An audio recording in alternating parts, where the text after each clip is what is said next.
Hello and welcome to this tutorial for the board game Cosmic Frog. It has a nice story that lets all of this make sense, but you can read that in the rulebook, then I can get straight to explaining it. Just know that in reality, your frog is 2 miles tall. You are going to play until something triggers the end of the game. When it's over, you count up everyone's score. Whoever has the most points wins the game. There are 2 ways the game can end. If at any point all of these spaces here are filled up with these tiles, the game is immediately over.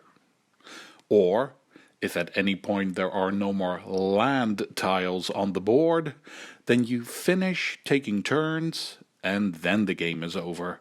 Land tiles are all these ones that aren't grey. You get all your points at the end of the game, and I'll explain how the scoring goes later. But the point is to have these tiles on your own player board in front of you. That's the only thing that gives you points. So, how do you play the game? What do you do when it's your turn? First, you have to see if it's your turn. You flip over the top card of this deck. If it's a card of your own player color, then it's your turn. This deck decides the player order. As soon as it runs out of cards, you just shuffle the discard pile to make a new face-down deck. Anyway, when your color comes up next, it's your turn. At the very start of the game, the first thing you do is pick a spot here and land your frog on it. Now, when it's your turn, you can do one action. And after that, if you want, you can spend 2 of these crystals to do one extra action. You can only do that once. You move your 2 crystals from up here to down here. When you spend them, they still stay on the board. These 6 crystals are all you will be using for the whole game. So again, when it's your turn, you do one action, and then if you want, you can pay 2 crystals to do a second action. When you're done, flip over the next card to see whose turn it is then. Alright, what are the things you can choose to do when it's your turn? You have several options to choose from. When your frog is on this area of the mat, you can choose to take the top tile of the space you're standing on. It eats it up, and the tile goes into its gullet. That's here on your own board. Slide it down to the bottom space. Another thing you can do when you're here is recover. If you have at least 1 crystal down here because you spent it, then you can move them all up so they're available again. But if you choose this action, then this is the only thing you're allowed to do this turn. You can't spend 2 crystals to take an additional action, and you also can't do this as the additional action. Recovering is a thing you spend an entire turn on. When it's your turn and you're here, you can also move. You can only move in a straight line. So for example, this way or this way. And you can move as many spaces as you have empty spots in your gullet. You are allowed to jump off the tiles and into space, but that costs 1 extra movement. You can also spend 1 crystal to jump into space and then swerve to the side to get back on the tiles again. When you move your frog and it lands on the same space as a frog of another player, then you attack it. It becomes a combat. I'll explain later how that works. But those are the actions you can do when you're here. Take a tile, recover to get your used crystals back, or move. It's also possible that your frog is in the space around the tiles. Then you have some other actions to choose from. When it's your turn and your frog is in space, you can choose to move the tiles from your gullet into your vault. There are only 2 rules for that. you have to take the tiles from top to bottom, and there can be no more than 3 tiles on a space in your vault, so you can stack them, and it's up to you where you place the tiles, as long as you take them from top to bottom out of your gullet. When it's your turn and you're in space, you can also choose to recover to get your use crystals back, and here also only do this action if it's the only thing you do this turn. Another thing you can choose to do is pick one of the tiles on the outside and place your frog there. If there is another frog there, you're attacking it. When you're in space, you can also attack a frog that is also in space. And the last thing you can do when you're here in space is steal tiles out of another player's vault. That works like this. The first thing is that the other player's frog has to be here in the outer dimensions. Only when it's here you can steal from another player. Then you have to first say a number. If this frog is on number 3 of the outer dimensions, then you can pick a number that's up to 3. For example, I'll say I'm going for a 2. Then I take one of the dice. In case this big card that I have with me is face down, then I take a white die. If this big card is flipped over so that everyone can see it, then I take the die that has the same color as this icon with the lock on my card. This one is yellow, so I take the yellow die. If I want to win, then I have to roll higher than a 2, because I said I was going for a 2. Roll the die and see what the outcome is. It's higher than a 2, so I win. And then I have 2 points to spend to steal tiles from another player. Taking one of these thinner tiles costs 1 point. Taking one of these thicker tiles costs 2 points. The tiles that I steal go into my gullet. The extra rule for this is if I take a tile from a spot that has another tile under it, I first have to take that tile before I'm allowed to take a tile from another spot. You end this action by moving the frog of the other player in the outer dimension. It goes up as many spaces as you stole tiles from it. So if I stole 2 tiles, the other frog goes up 2 spaces here. And those were all the actions you can do when your frog is in space. Move your tiles from your gullet into your vault, or recover, or move the frog onto one of the spaces on the outside of the land, attack another frog in space, or steal tiles from another frog's vault. All the actions are written on your information card. Before I move on to some details like combat or this outer dimensions, let me explain how you score points at the end of the game. For that, look at your vault. This is the only thing you score points for, and only when the game is over. I have this board to use as an example.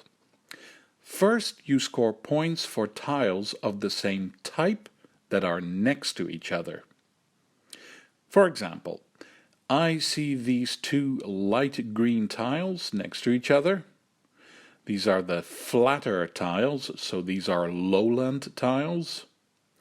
As you can see on your own vault board, you get 3 points for 2 lowland tiles that are next to each other. So that's already 3 points. These tiles are removed, but keep them close. And now that I've removed them, I have these 2 dark green tiles next to each other diagonally.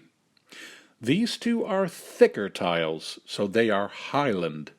Your board tells you get 5 points for having 2 highland tiles next to each other. So that's another 5 points. Remove these 2 tiles, but keep them with you. The other side of your information card will tell you what a lowland tile is and what a highland tile is. Don't worry about the text that can be on the other side of the tiles. That's only for if you play this game in teams. Back to scoring. I have this 1 swamp tile, 1 desert tile, and 1 meadow tile. These are all lowland tiles. And single lowland tiles give me 1 point. For these 3 singles, I get another 3 points. And by removing them, I'm left with 3 highland tiles to have in a straight line diagonally. And that gives me 9 points. Those are all my points so far. You always do this part first. And after that, you look at all the tiles you have and check which type of land they are. I have these green tiles, they count as plant. I have these yellow ones, they are terra tiles. And I have this one swamp, which is water. So, I have 3 types of tiles in my collection. If you look at your own vault board, you can see that having 3 types of land gives you an extra 5 points. And now you have your final score for the game. If you have the most points, you are the winner. Alright, I have quite a few important details to explain. Let's start with the tiles. As I've said, you place them on the board and you can stack them if you want, but never more than 3 tiles per space. You can make something that I call a sandwich. The game calls it a siphon. If you make a sandwich of a flat tile, and then a thick tile of the same land, and then another same flat tile, that's called a siphon. So flat, thick, and flat, and all of the same land type. For example, a meadow, and a forest, and a meadow. This is a siphon now. If I have one of these in my vault, then at the start of my turn I can move a crystal back up so it's available again. There are 4 different types of land, so you can make 4 different types of siphons to move up to 4 crystals at the start of your turn. You can have as many siphons in your vault as you like, but you can only activate each type once. Next, earlier I was talking about this bigger card that you have with you. If it's face down, you're not using it.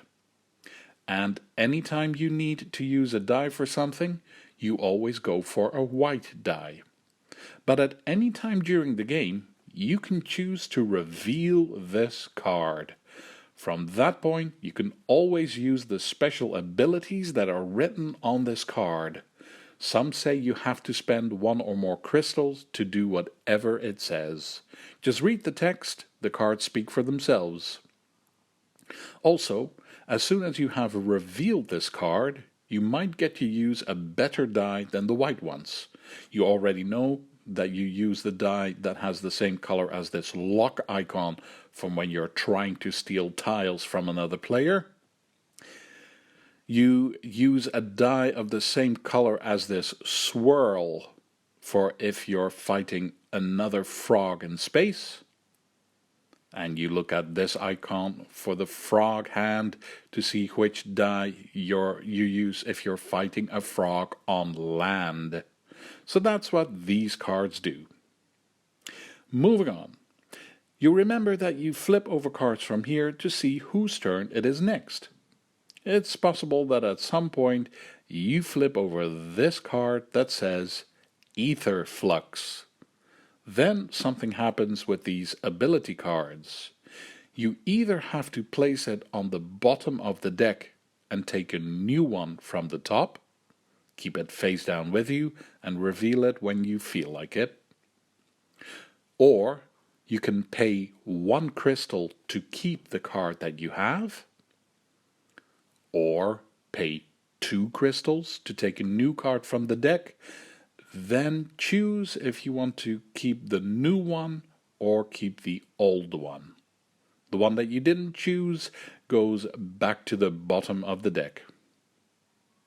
At some point, you will also run into this card, the Splinter Strike.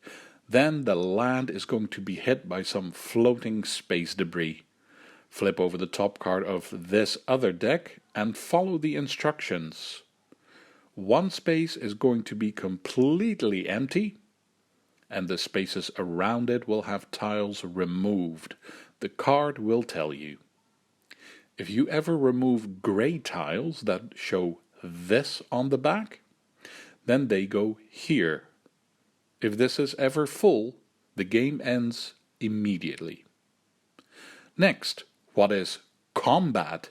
What happens when one frog attacks another frog? As I've said, when you're on land, you fight each other when one player attacks another player by landing on the same space. Make sure you know which side you're coming in from for the attack. It goes like this. The player who attacks takes 1 die. If your special card is hidden, you take a white die. If the card is revealed, just look at the color of the frog hand. And before you roll, you have to decide if you want to pay crystals to make yourself more powerful. You can pay 2 crystals to add 1 point to whatever you roll, and you can do that more than once. And you can pay 2 crystals to roll an extra die. Only one result counts, but at least now you have an extra chance to roll a higher number. When you're done, the other player does exactly the same. Take 1 die and maybe pay crystals to make themselves more powerful. When that's done, you both roll your dice. Whoever has the highest number is the winner. Don't forget that you look at only 1 number, even if you roll 2 dice. Anyway, if the other player wins, then you put yourself next to that frog on the space that you came from. But if you did win, then you first push the other frog away from you. The other frog moves as many spaces as the difference between what you rolled and what the other player rolled. And after that, you can put your own frog on the space where the other one was. You even get a prize for winning the combat. You can choose between 2 things. You can either take the top tile of the space you're standing on, or you can steal tiles out of the other frog's gullet. You can steal as many tiles as the difference between what you and the other player rolled. And you have to start taking tiles from the top. And you must take exactly that many tiles if there are that many tiles. It's possible that means there are more tiles than you have room left in your gullet. Check the rulebook for how that goes. That is a combat on land. A combat in space is exactly the same, except for the color of the die. You look at which color it shows in the swirly icon on your card if you have it face up.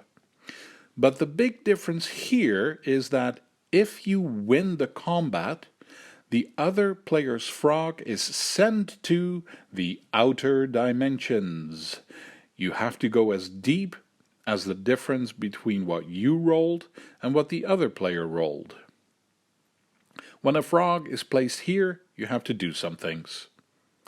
All the crystals are expended, and you lose your ability card. It goes to the bottom of the deck.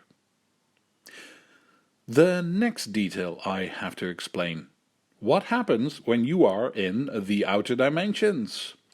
The first thing is that whenever this ether flux card is drawn, it doesn't affect you. But for the rest, it's not a fun place to be. One thing is that people can now steal tiles from your vault.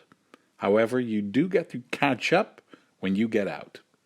When it's your turn and you're in an outer dimension, you take a white die and roll it. You can move yourself that many spaces forward. If you get out, then you're out. If you didn't reach the end, then you stay in. But your own action card isn't discarded. You can take it and keep it with you. Because as soon as you get out, you can spend these cards to keep taking actions. You have to, even. Keep going until you have spent all your actions. But this way, it'll be your turn for several times in a row. And before you start spending these cards, you place your frog on any space on the land, and you can move all your crystals back up, and then choose to spend 2 of them to do an extra action. This is the first thing you do. In case you're impatient, you can also always get out of the outer dimensions by discarding 2 of your own action cards. And I think we're done. You know all you need to know to play your first game of Cosmic Frog. I hope you feel ready and that you're going to like it. Thank you for watching. Feel free to leave a comment and see you for the next one.